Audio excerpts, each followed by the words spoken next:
Welcome to our YouTube channel. UPPCS prelims के क्रम में शुरू करते हैं आज के वीडियो को। वीडियो का पहला प्रश्न, निम्नलिखित कथनों पर विचार करें। पहला कथन, धरातल पर ताप का वितरण अक्षांशों के अनुसार होता है। दूसरा, पृथ्वी पर प्राप्त सूर्य ताप की मात्रा सूर्य की किरणों पर निर्भर करती है। तीसरा, विषुवत रेखा पर सूर्य ताप की अधिक मात्रा प्राप्त होने के कारण सदाबहार वन पाए जाते हैं।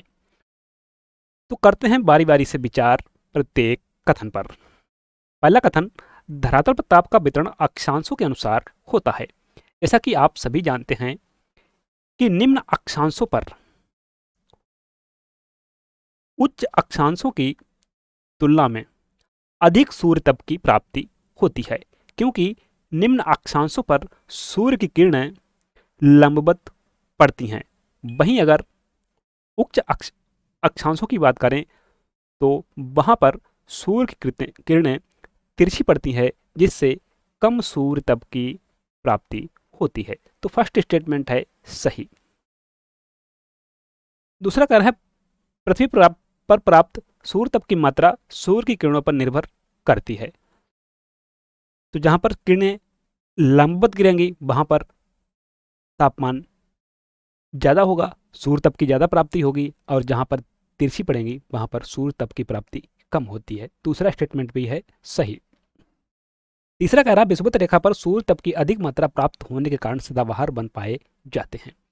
विषुवत रेखा, इक्वेटर, जहां पर वर्ष भर सूर्य लंबवत रहता है लगभग, तो यहां पर अधिक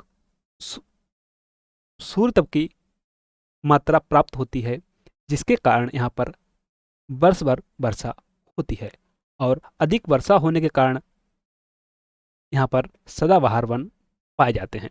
जिन क्षेत्रों में वर्षा 200 सेंटीमीटर से अधिक होती है वहां पर सदाबहार वन पाए जाते हैं।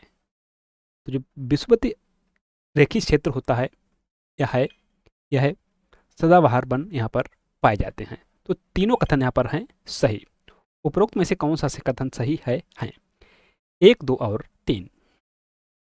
अगला प्रश्न, निम्नलिखित कथनों पर विचार करें। करते हैं विचार।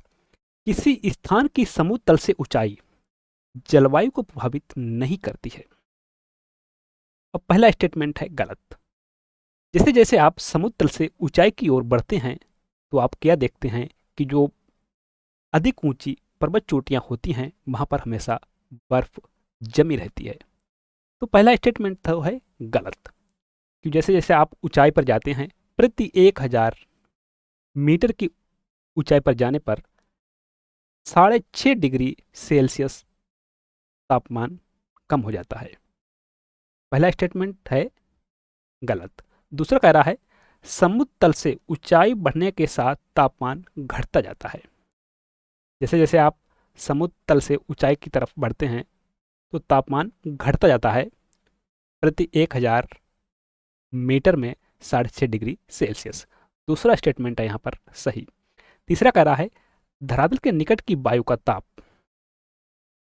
ऊपर की वायु के ताप से कम रहता है। धरातल के निकट की वायु का तापमान ऊपर की वायु के ताप से कम रहता है।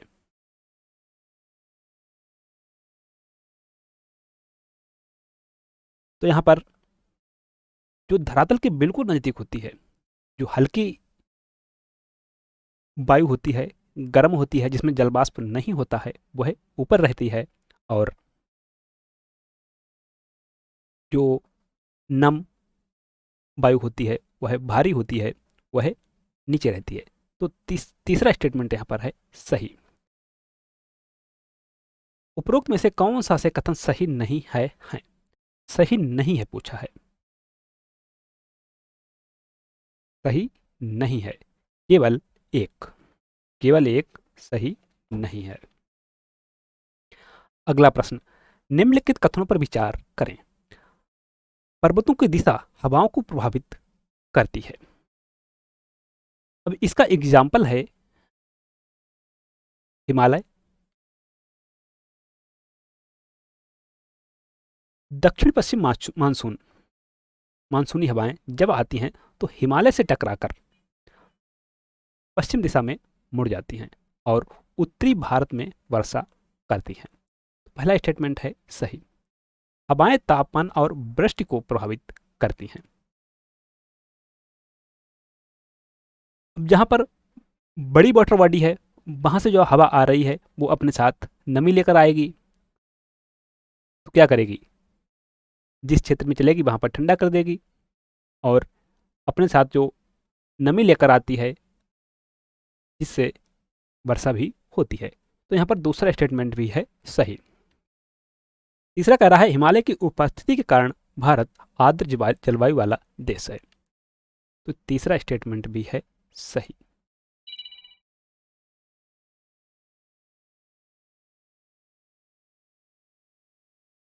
उपरोक्त में से कौन उपरोक्त में से सही कथनों का चयन करें।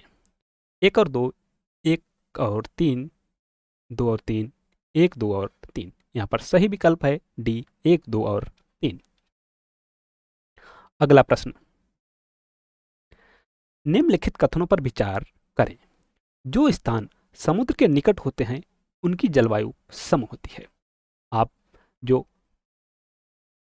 कोस्ट एरियाज होते हैं जैसे केरल, तमिलनाडु, गोवा, जो बड़ी वाटर बॉडी के किनारे पर होते हैं अर्थात जो समुद्र के किनारे पर हैं, उनकी जलवायु हमेशा सम रहती है। ज़्यादा यहाँ पर तापांतर नहीं होता है। जैसा कि आप राजस्थान और दिल्ली में देखते हैं कि दिन का तापमान 45 डिग्री सेल्सियस और रात का राजस्थान में आप देखेंगे तो हो सकता है 10 डिग्री सेल्सियस रह जाए। तो पहला स्टेटमेंट है सही। दूसरा कह रहा है सागरी धाराओं का निकटवर्ती भागों पर कोई प्रभाव नहीं पड़ता है। अब जो सागरी धाराएं होती हैं, अगर गर्म धाराएं चल रही हैं तो उधर से जो हवा आएगी, जो किनारे पर क्षेत्र होंगी उसको गर्म कर देगी, और ठंडी जलधारा चल रही होगी, उधर से जो हवा आएगी वो है उस क्षेत्र को ठंडा करेगी। तो यहाँ पर दूसरा स्टेटमेंट है सही। दूसरा स्टेटमेंट है गलत। तीसरा कह रहा है समुद्र का प्रभाव जलवायु को विशेष प्रभावित नहीं करता है। अब यहाँ पर तीसरा स्टेटमेंट है गलत। समुद्र का प्रभाव जलवायु को विशेष रूप से प्रभावित करता है क्योंकि यहाँ की जलवायु हमेशा सम रहती है। उपरोक्त में से कौन सा से कथन सही है। सही कथन पूछा है, सही है केवल एक। अगला प्रश्न, सूची एक को सूची दो से सुमेलित कीजिए। सूची एक, सूची दो। स्टेपी, उत्तरी अमेरिका, प्रेरी, दक्षिण अमेरिका, वेल्ड्स, एशिया, पंपाज, दक्षिण अफ्रीका। स्टेपी कहाँ पर पाई जाती है? स्टेपी घास के मैदान एशिया में, प्रेरी उत्तरी अमेरिका में, बेल्ट्स दक्षिण अफ्रीका में, पंपाज दक्षिणी अमेरिका में। ए का तीसरा, बी का पहला, सी का चौथा, डी का दूसरा। सही विकल्प है ए। अगला प्रश्न, भूमध्य रेखीय जलवायु के संदर्भ में निम्नलिखित कथनों पर विचार करें। भूमध्य रेखीय प्रदेश में शीत ऋतु नहीं होती है। तो पहला स्टेटमेंट है सही। भूमध्य रेखीय प्रदेश में शीत ऋतु नहीं होती है क्योंकि यहाँ पर सूर्य वर्ष भर लगभग लंबवत रहता है। इन प्रदेशों में सदाबहार वन पाए जाते हैं। भूमध्य रेखीय क्षेत्रों में वर्ष भर सूर्य तप की प्राप्ति होती है जिसके कारण वर्षा होती रहती है, और जहाँ पर अधिक वर्षा होती है वहाँ पर सदाबहार वन देखने को मिलते हैं। सही विकल्प तो सही स्टेटमेंट है दूसरा भी, पहला भी। तीसरा कह रहा है इन प्रदेशों में वर्ष भर वर्षा नहीं होती है। तीसरा स्टेटमेंट यहाँ पर है गलत। इन प्रदेशों में वर्ष भर वर्षा होती है। उपरोक्त में से कौन सा से कथन सही है? एक और दो, दो और तीन, एक, दो और तीन, केवल तीन। सही विकल्प है सी, एक, दो और तीन।